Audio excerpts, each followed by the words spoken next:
Hey, so excited to get to share with you about the Memory Jogger.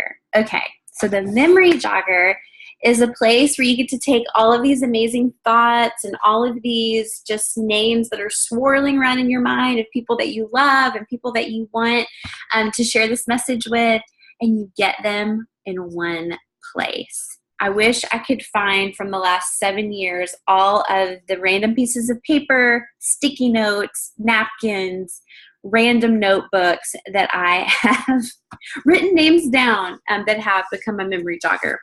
But I found that I would lose things and I would forget things. So what I have personally done is I have found an electronic way to keep up with people. I like to use Google Sheets. It's a way that I can just put the names in and take some notes. You do not have to do it electronically. If you're like, I love to write names down, that is awesome. There's some great resources out there. Eric Worre has a really great one. If you just want to Google Memory Jogger, I think it's called The Ultimate Memory Jogger, Eric Worre, and that's a great resource to kind of look at and kind of get ideas for yours.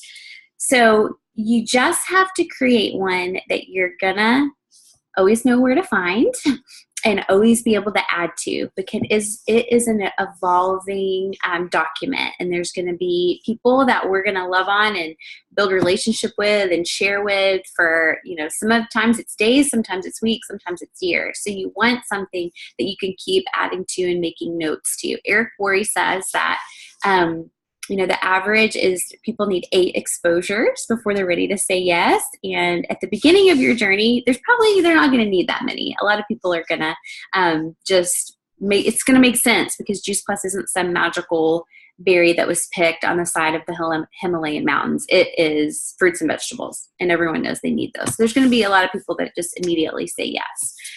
But for those that don't, we just have to be at peace and know that as we keep building relationship and educating them, that they're going to get so full of education that they're going to be like, I need this.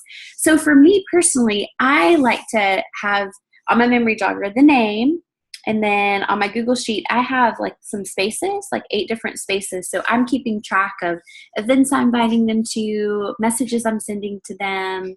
And this isn't always about Juice Plus, but just building relationships with people. So our memory jogger is kind of like our key. And that is something that you're going to want to do at the very, very beginning. Just get that off your brain and onto a piece of paper or onto a document. Another thing is we have a ton of resources and a lot of different really great resources to share. But one of my favorite ways is to share them is to start going through that list with your sponsor at the very beginning and knowing how to serve them, what video to send them. There's a few basic ones that we use. And as you know what that person is dealing with, if it's a woman that has kids, then you'll send a video about kids. If it's a athlete, you'll send one about that. So we want to connect our few resources, with the people that you have on your memory jogger. So find the best fit for you. Talk to your sponsor if you have questions about how, the best way to organize it.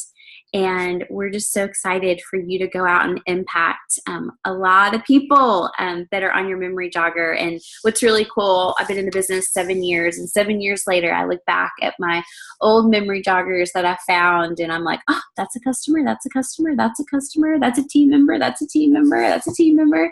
It's so cool that as we write them down, the people that, end up becoming our customers and our team members, and it's just so amazing. So those are tips for your memory jogger.